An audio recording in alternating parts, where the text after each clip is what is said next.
como decíamos, han elaborado un esquema de precios, desmenuzando lo que uno paga del litro de leche, lo que uno paga el kilo de pan y el kilo de carne, pero nos queremos centrar también en el tema de la leche para ver cuánto de esos 60 y pico, 70 pesos que pagamos nosotros en góndola, cuánto pertenecen a cada sector, cuánto se lo queda el Estado, cuánto se queda de ganancias y a quién va cada uno de estas partes. Tenemos unas placas mientras esperamos que David tome contacto y obviamente después las vamos a volver a mostrar porque es muy interesante que las explique. Si podemos poner la placa, bueno, allí estamos viendo cómo de una manera, la verdad que muy gráfica, por ejemplo, se toma el color rojo es la carne, el anaranjado o el amarillo es el pan y el celeste es la leche. Y cuánto cada uno de los productos se va, de lo que nosotros pagamos, se va a costos totales, costos de la producción en los distintos eslabones, cuánto hay de impuestos y cuánto hay de ganancia. Y es llamativo, lamentablemente llamativo, el escaso margen de ganancia que queda de la leche. De los 60 y pico de pesos que pagamos de la leche, la ganancia terminan siendo centavos y esa ganancia, esos centavos, se tienen que dividir entre los distintos eslabones de esta cadena. Obviamente, esto es un estudio que tiene que ver con meses anteriores, porque obviamente es complejo hacerlo, son precios que se han tomado el mes de agosto y en un ratito vamos a hablar de este tema. La pregunta es, ¿qué pagamos cuando estamos comprando un producto? Y estábamos hablando de la leche, no sé si escuchaste esa introducción. Tenemos un tambo acá a 300 metros y pagamos la leche, la verdad que una locura. ¿Qué pagamos cuando compramos un producto, David? ¿Cómo estás? ¿Qué tal? Buenas tardes, ahora sí estamos bien conectados. Bien. Sí, te había escuchado, pero teníamos algún problema con mi audio. Bueno, este es un trabajo que desde FADA hacemos de manera semestral, justamente para mostrarle al consumidor qué es lo que pagamos cuando compramos distintos productos. En este caso arrancabas con el de la leche. Por cada litro de leche que se compra en el supermercado, nosotros en este caso tomamos un precio promedio que releva el INDEC en las principales ciudades del país. Del valor del sachet de leche, un 30% en la medición que estamos conversando hoy va al tambo, un 39% a la industria, casi un 19% al comercio y un 12% en impuestos, lo cual es un valor relativamente bajo respecto al 25% que tiene en promedio normalmente, por un esquema de compensaciones tributarias que se están haciendo al supermercado de parte del gobierno a través de la AFIP para evitar un traslado completo del IVA al consumidor. Entonces, ese es más o menos el esquema que justamente se da en un contexto donde muchas leches tienen precios máximos. Esto no necesariamente, desconozco la situación en particular de morteros, pero puede ser que en algunos lugares del interior esos precios máximos no se respeten, y en las principales ciudades del país donde hay más controles al respecto.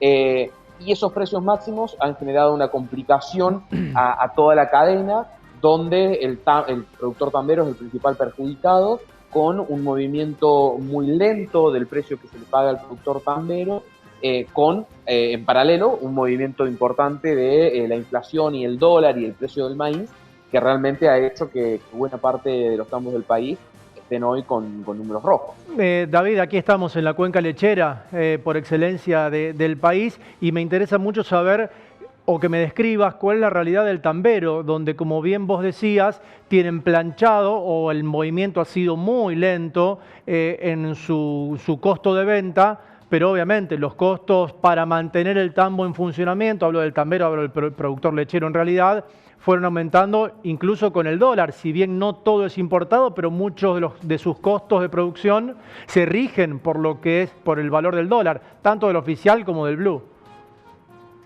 Exactamente, entre los 6 meses que van entre febrero y agosto, fueron nuestras 2 mediciones para tener un punto de comparación, el precio pagado al productor aumentó un 5%, mientras que la inflación fue del 14%, y el tipo de cambio subió un 19%.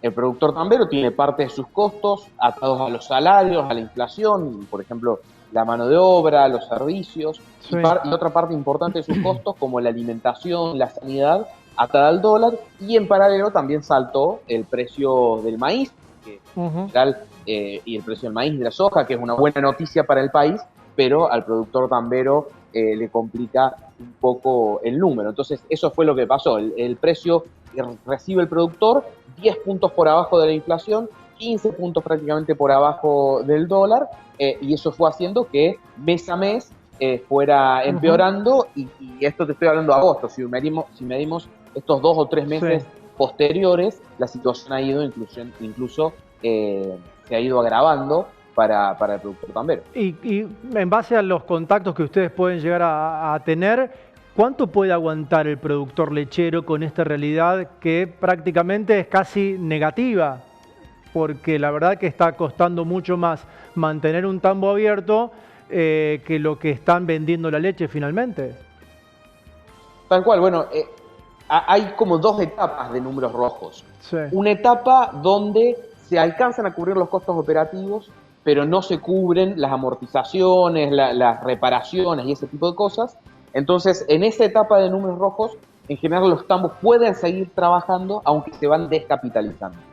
Ya estamos entrando en la otra etapa de números rojos, que es donde en la operativa, en la diaria, entre lo que cobran y lo que pagan, no se alcanza a cubrir, y cada litro que se produce se comienza a perder. Seguramente ahí tenemos tambos de mayor escala, con mayor modernidad, con mayores niveles de eficiencia, que tienen algunos costos más bajos y pueden sobrevivir un poco más, y siempre tambos que vienen en peores condiciones o que tienen menor escala. Recordemos también que toda la cadena láctea viene de crisis sucesivas en las últimas década y media, por lo cual no es que viene de una muy buena situación de muchos años y ahora se encuentra con esto, sino que tuvo apenas un respiro y de nuevo volvió a una situación compleja, y va a seguir pasando un poco lo que venimos viendo en las últimas décadas, que con cada una de estas crisis, los productores que no tienen mucha espalda financiera, que no tienen mucha capacidad de soportar esas pérdidas, que son generalmente los productores más chicos y medianos,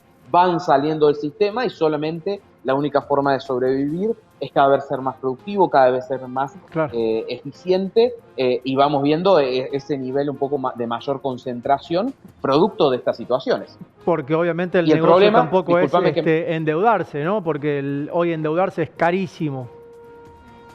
Tal cual, o sea, primero es carísimo, segundo, si tiene números malos, el banco muy probablemente no le presta, porque el banco te pide que demuestres que podés pagar.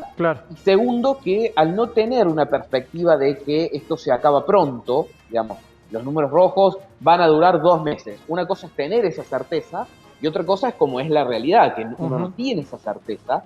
Entonces vas a pedir prestado dinero, incluso si crees que hoy lo podés pagar, cuando no sabes cómo va a ser el futuro de negocio, si realmente vas a tener rentabilidad para cubrir los costos actuales y además para pagar el crédito y los intereses que sacaste. Entonces es complicado, y es complicado también, disculpame, para irme a la otra punta de la cadena, también para el consumidor, porque acá el problema de fondo es que nosotros los argentinos venimos de 2 años y medio de perder poder adquisitivo. Venimos por una crisis, hay caída del nivel de empleo, los salarios cada vez rinden menos, y ese es en realidad el problema que hay en la cadena. El argentino no puede convalidar los precios que necesita la cadena para cubrir sus costos.